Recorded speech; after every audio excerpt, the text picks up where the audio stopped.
2020. Movies or no movies? That is the question. What is up, Flick fans? Welcome back to my channel. As we do every single month, we are talking the best and worst movies that I was able to see. Now, I will admit, normally, I'm watching all of the Netflix stuff, but this month there were a lot of TV shows, so I missed a few of the bigger Netflix films, but we still watched quite a few big-time releases today. I believe I'm talking 15 movies, if I remember correctly, and I need you in the comments down below. What was your favorite movie of this month? Is there a film that I didn't talk about that you'd like me to see? Maybe log on Letterboxd. And if you enjoy this series every single month, be sure to support the video by smashing that thumbs up button and leaving your comments down below. Okay. Also, if you guys are not over on my Patreon page, we're doing a Netflix party this week in The Irishman. We've been doing a lot over the past few weeks. They're so much fun. We get to watch the movie together, hash out all of our thoughts in the group. So go over there, check that out, become a part of my Patreon page. It really is a ton of fun. And we're starting with 7500, the brand new Joseph Gordon-Levitt film that dropped on Amazon Prime. I enjoyed aspects of this movie, I will admit. Joseph Gordon-Levitt finally coming back after taking a couple of years off. Really enjoyed his presence. It's all about terrorists who try to seize control of a Berlin-Paris flight. And then you have this soft-spoken young American co-pilot who struggles to save the lives of all of the passengers while forging a surprising connection with one of the hijackers.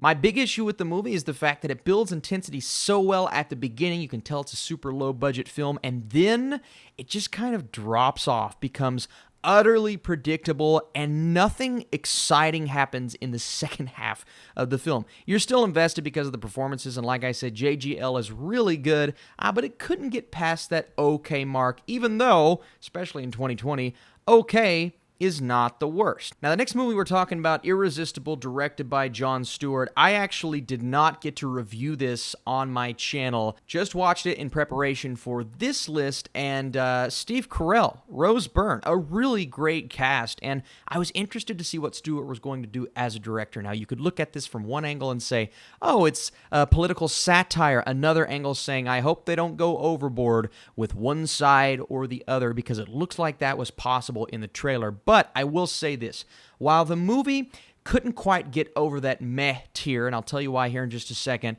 I really liked the message that they were trying to send, and I liked the fact that it was so even. It felt like both sides were showcasing the good and the bad of how we as a public breathe in politics. It's all about a Democratic strategist helping a retired veteran run for mayor in a small conservative Midwest town, and Steve Carell plays that strategist, and he is genuinely good, as he always is. The acting is on point. I didn't laugh as much as the movie maybe wanted me to. Some things were clearly over the top, but what they do towards the end, I like the idea of it way more so than the execution, and the movie as a whole starts out entertaining, but slowly turns into a lot of discussions and meetings, and it started to become a bit boring. And I hate to use that word for a movie like this, but I wanted them to spread the message that they were trying to spread in a bit more of an entertaining way, and I think that's why Irresistible didn't quite work for a lot of people. I like the effort by Stewart, but the movie as a whole could not quite get there.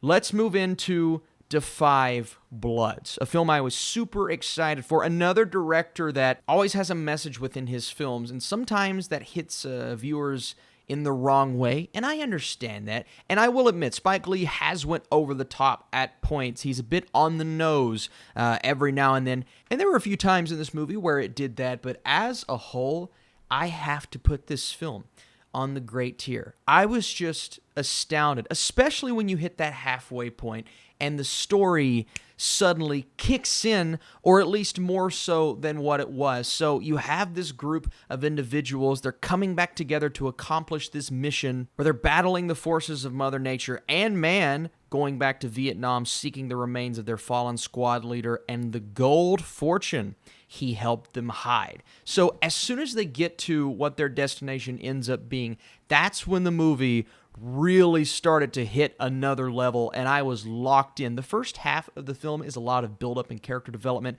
in certain moments that don't necessarily come back around and keep this film, for me, from being awesome.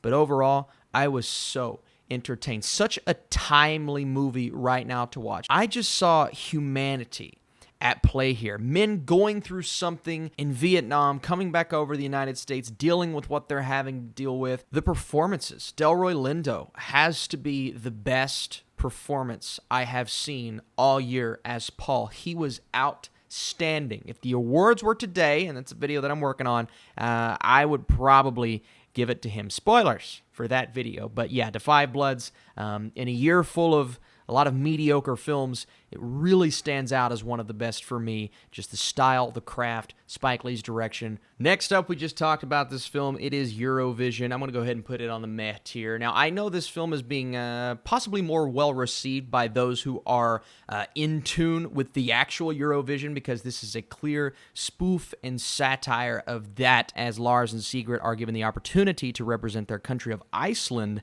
at the world's biggest song competition. And as someone who lives in the States, I am aware of it. I don't watch it, so I don't know a lot about it. So maybe I don't understand a lot of the satirical takes on moments and elements of that actual competition. But as a whole, the movie just wasn't as funny as I wanted it to be.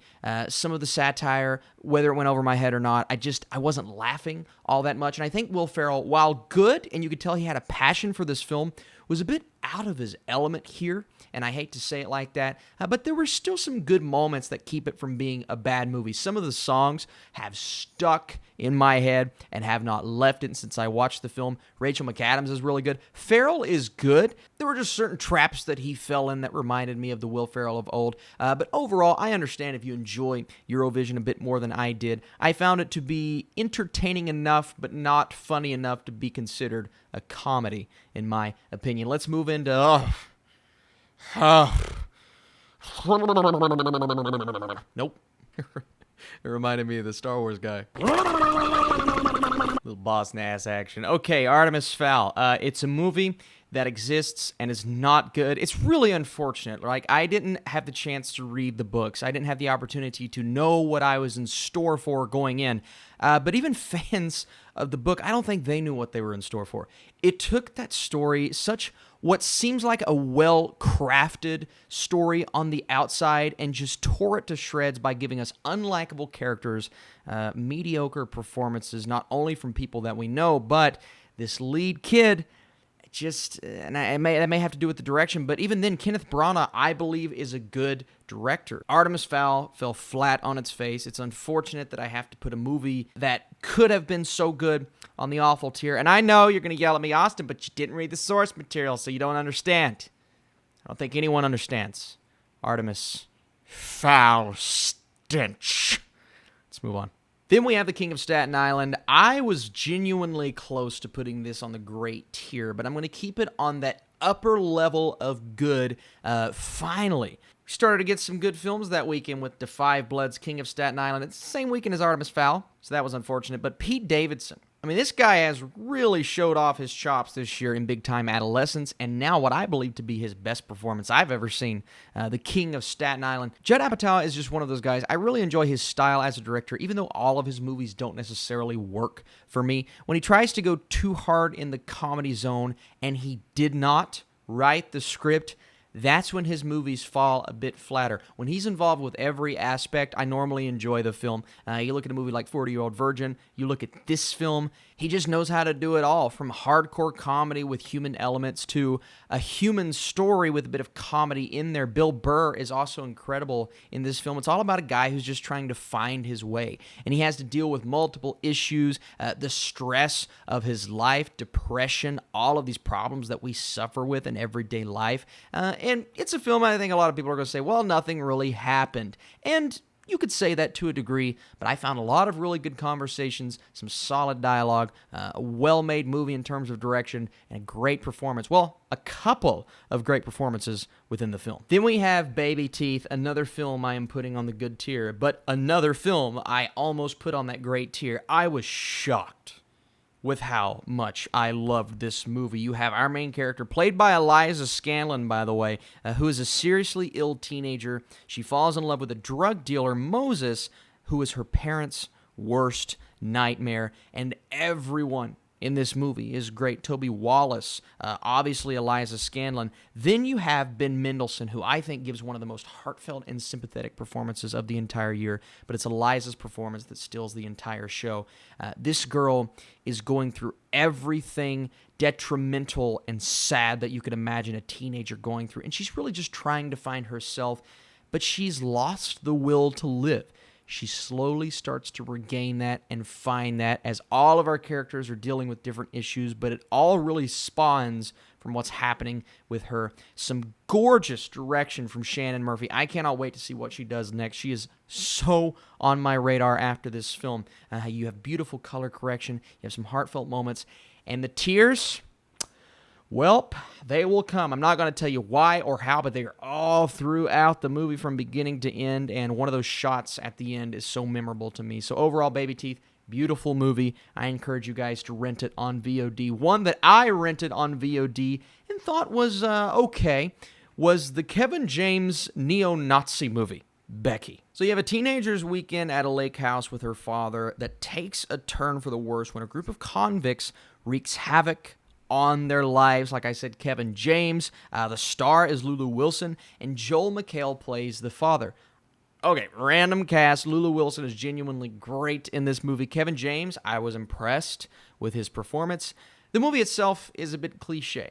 It knows what it is, therefore you know what it is, you know what's going to happen. It is predictable in that vein, but I do believe a lot of people are going to find some fun in this because it is just a classic, almost a slasher thriller with horror elements. It's a bit of a low-budget movie. You can tell that within some of the filmmaking, but overall, I had a pretty good time with Becky. It's a fun watch. It's not a movie you watch and say, oh, I am watching this for the filmmaking. You don't necessarily get that, but hey, Kevin James, okay? It's a step below Uncut Gems, but I see what you're doing there. Next up, so I reviewed 365 Days, or DNI, or Denis, is apparently how you said 365 Days, and it's all about a girl who gets kidnapped by a guy, and he tries to make her fall in love with him, and she has 365 days to do it. Just that concept for me, and I understand. Okay, clearly I did a review. A lot of people were interested in this film, okay? And a lot of people like this film. And they knew exactly what it was, and they understand the reason why they're watching it. They're not watching this for the plot, okay? They're not watching this for the characters. They're watching this for the attractive leads and the stuff that happens between those attractive leads, and that's fine. If you understand that, you comprehend that, sure. But to say this is a good movie in terms of structure and the way it comes together and the cohesion of whatever they said was the plot, no. I was a lot nicer in my review because I knew fans would be seeking out that review. But in this video, I don't have to be as nice. This is a terrible film. I'm going to put it on the awful tier. I recommend this to no one. If you watched it and you enjoyed it for certain reasons, I get it. I have movies like that for different reasons, but I have movies like that that I know is just not the best, but this one... So surely we can find a movie better than... Oh, that was stupid. Okay, Elizabeth Moss stars in Shirley, and this is a good movie. It's not a great movie. I would put it a bit lower on the good tier, but overall, I was impressed with moments and elements, and really just the style of Shirley. So a famous horror writer finds inspiration for her next book after she and her husband take in a young couple, directed by Josephine Decker. This is not a film I'm going to recommend to my friends who don't watch a ton of movies like this. It's very artistic. It's very wacky in nature. Michael Stuhlbarg, though, gives a great performance. Elizabeth Moss, one of my favorite performances of the year. The young couple that comes in. I really like the chemistry between everyone. Logan Lerman, by the way, I didn't even know, I didn't even recognize him. I'm like, oh my goodness, but artistic. That's the word you use when you watch this movie. Studying the way Shirley's brain works as she is looking at nothing but the mentality of the individuals in her house. A woman who holds nothing back. She will say whatever is on her mind. A solid film. One that didn't quite get there for me in a couple of aspects, but I can say it's a beautiful movie to look at. The performances are fantastic. and it's interesting. In the last days of American crime, we can put this on the bad tier. Close to awful, I will say that. So in the not-too-distant future, as a final response to terrorism and crime, the U.S. government plans to broadcast a signal making it impossible for anyone to knowingly commit unlawful acts. Really cool concept. This movie's a jumbled mess. It is a jumbled mess. I didn't even know what I was watching at points. Edgar Ramirez is in this film. I felt so bad for him. Some action scenes were executed in a way that were entertaining, but overall, I can't even talk about the plot because I don't remember a lot of elements because it's just so sloppily put together. It's one of those action movies that you watch and you just don't remember anything about the plot. You just remember that there's a lot of action. Some enjoyed it. They came to my review. They told me I was wrong. It's fine. I thought it was bad. I thought it was really bad. Next up, Wasp Network. So this is a toughie. I'm between bad and meh, but I think there's more good than something like The Last Days of American Crime, so I can put it on the meh tier. It's all about the story of 5 Cuban political prisoners who have been imprisoned by the United States since the late 1990s on charges of espionage and murder. A fascinating concept here. I really enjoyed the performances, and that's probably the best part of the movie. Penelope Cruz, Edgar Ramirez, once again, Ana de Armas. Anytime she's in a movie, I'm going to watch. And it's an interesting true story told in a way that seems like they're trying to go for what Adam McKay did with The Big Short. I saw Tom Cruise's film American Made within this movie. A bit of Top Gun with some of the action-esque elements. But that's the problem. A few too many movies at play here that they're trying to take elements from, a lot of plot points that you're trying to keep up with and characters that you're trying to get invested in, and it feels like they almost forget certain things that they set up within this film. So if you want to see some good performances and an interesting true story, maybe watch this, but the true story, you can just probably find a documentary. Okay, My Spy. Oh, My Spy. And it's not necessarily the movie. It's just I've seen the trailer so many times. I talked about that in my review, but I am going to go ahead and put it on, I'm between okay and meh. I'm going to go meh, but it's very close. Directed by Peter Siegel, Dave Bautista, and Chloe Coleman stars as our lead characters here. Their chemistry is great, and to describe this movie is basically saying, go watch The Game Plan. Go watch Playing with Fire. One of those movies, I believe, is cute and works. The other one is a bit too cringe, Playing with Fire. Not a fan of that film. Which film is this one going to lean closer to? And I would honestly say The Game Plan. There were some moments in here that I thought were just really cute, but they also mixed that with some interesting and slightly hardcore action for what I thought was a PG movie. And I look at it, it's PG-13, so you're getting a bit more than what you expect taking your kids. It's just a kid's film. Yes, in a sense, but also it's a movie for everyone. It just wasn't executed in a way that was completely interesting, and it was too predictable for me. So as a film, I guess it didn't quite work, which is why I'm putting it on the meh tier, but I think families are going to enjoy it. Then we have A Whisker Away, which I am putting on the okay tier, but I know there are some hardcore fans of this film, and I completely understand. It is a beautiful movie. The animation is just... it left me in awe. I thought some of the moments towards the end, and the lore here is really cool. So you have Mio, who is in love with her classmate Kento, and she tries repeatedly to get his attention by transforming into a cat, but at some point, the boundary between herself and the cat becomes ambiguous. My issue here is Mio was just a bit much for me as a main character at the beginning, and some of the characters that you're supposed to be rooting for are slightly unlikable. Therefore, the chemistry towards the end, I didn't quite buy it because there are moments that happen to where the film just didn't quite set that up, and then they happen, and you're like, oh, okay. I don't know if I buy that in terms of the writing, but it's so beautiful, and it's such a fascinating plot, and I really enjoyed what happens at the end. So I'm going to say it's an okay movie, but fans of anime, I think this one is definitely worth a watch, and who knows, you may love it more than I did. The final movie we're talking about, You Should Have Left. You should have made a better movie because it's going on the bad tier. The jokes, too much. You have a former banker, his actress wife, and their spirited daughter who book a vacation at an isolated modern home in the Welsh countryside where nothing is quite as it seems, starring Kevin Bacon, Amanda Seyfried, and there are a lot of elements to this movie to like, and I understand why it has more fans than maybe I expected. Kevin Bacon is solid, really the performances as a whole, but the movie takes these horror cliche turns In a movie that isn't quite a horror film, it's trying to be more of a psychological thriller, and it accomplishes certain things at the beginning, but the movie just kind of lost me. They incorporate a lot of elements that didn't make a lot of sense, and really, the building of tension is the biggest detriment to a film like this if you can't execute. And I don't think this movie executed very well. You Should Have Left is yet another disappointing thriller/horror movie in 2020. Feels like a trend nowadays, but let's take a look at this list and rank these movies from best to worst, starting at the bottom. So we are going to keep 365 DNI at the bottom, followed by Artemis Fowl. Congratulations, you're not the worst movie of this month, but I am going to switch The Last Days of American Crime and You Should Have Left. We're going to take Wasp Network and put it at the bottom of the meh tier, followed by Eurovision, leaving Irresistible and My Spy.